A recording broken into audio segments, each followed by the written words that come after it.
I've got the top 10 hottest pickups of the week in fantasy basketball coming up next on Beat the Odds. Don't go anywhere. Hello, sports fans, and welcome back to another episode of Beat the Odds.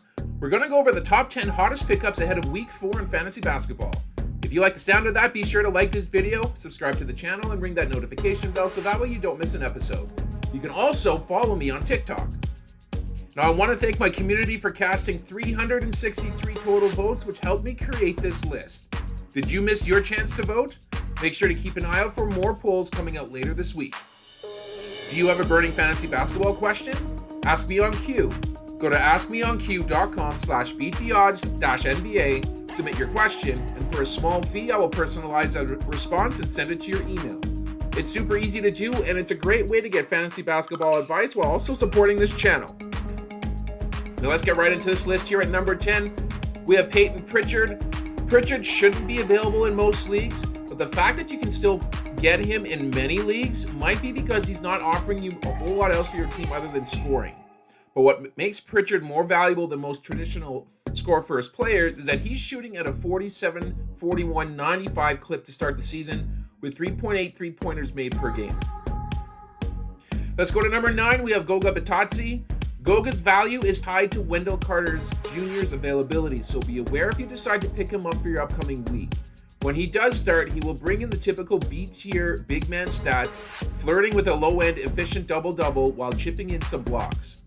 Goga makes a solid streaming option for the Tuesday-Wednesday back-to-back if Wendell Carter Jr. remains out. Moving on to number 8, we have Keldon Johnson. With Sohan's thumb injury keeping him out for an extended period, my eyes are going to focus on picking up Keldon Johnson. He was already a fringe roster-worthy player in 10-team leagues with his ability to put up points and rebounds, but I would expect a 20% bump in usage, which should push him into 15.7 rebounds on a nightly basis. Let's go to number 7. We have Benedict Mathurin. With Mathurin's move to the starting lineup last week, his minutes have trended all the way up to almost 34 minutes per game. We are all very aware of his ability to score, being one of the premier slashers in this league, but I am encouraged by his commitment to the glass. Mathurin has averaged 7.5 rebounds per game since becoming a member of the starting five. Moving on to number 6, we have Carlton Carrington. Carrington has become a feature in the starting lineup since Kyle Kuzma injured his groin, and it would be a surprise to see him return to the bench once Kuzma is cleared to play.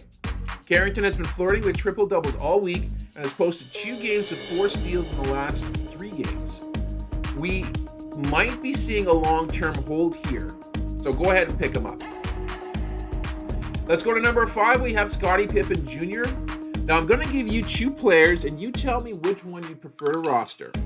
Player A has 9.6 points, 3.1 rebounds, 6.6 assists, 1 steal, and 0.2 blocks on 46% shooting from the field and 100% from the line. Player B is 11.6 points, 4.2 assists, 6.9 rebounds, 1.1 steals, 0.4 blocks on 50% shooting from the field and 78% shooting from the line. Pretty easy to choose, right? Well, player B is Scottie's line for the season in 26 minutes per game, while player A in 31.5 minutes per game is Tyus Jones, who happens to be rostered in 80% of leagues. Let's go to number 4. We have Peyton Watson. In our never-ending search to find the next Derek White, I'm going to bring you Watson. With Aaron Gordon set to miss multiple games, Watson has emerged in the starting lineup, bringing an elite athleticism and defensive prowess to the starting lineup. Watson won't stick in the starting 5 once Gordon returns, but he should still draw 25 minutes a night off the bench. Over to number 3 we go. We have Alex Sarr. Sarr is starting to give us flashes as to why he needs to be rostered in all leagues. He hasn't slowed up his shot blocking mission, and he's currently 4th in blocks per game in the entire league. He's also got a 4-game slate this week, so he can single-handedly win you the blocks category all on his own. He's another long-term hold, as I expect that he'll be given more minutes in the back half of the year. Let's go to number 2. We have Christian Braun. I think Denver has found their answer for KCP's departure. Braun is challenging MPJ as the 3rd option on this team. Over the last 4 games, Braun trails MPJ by only 5 total points while taking 14 less shots. Braun is a more aggressive defender and a better rebounder as well, and frankly, I think he has a better end-of-season outlook than MPJ. And finally, at number 1, we have Dyson Daniels. There is a truth in fantasy sports that I firmly believe in. If a player puts up an improbable stat line, don't be quick to dismiss it as an outlier. Dyson's 7-steal game on Friday ties him with D'Angelo Russell, DeAnthony Melton, Trey Mann, Anthony Davis, Herbert Jones, and SGA for the most steals in a game in the last 3 years. And then, of course, he followed that up with a 6-steal game yesterday. His defensive prowess is more like that of Melton, AD, Jones, and SGA, and should be in the top 5 in steals per game by season's end. And that's going to do it here for this episode. I hope you guys enjoyed it. If you did, please leave a like on the video and, of course, subscribe to the channel for more content like this. I'm going to sign off for now, but I will catch you guys on the next episode.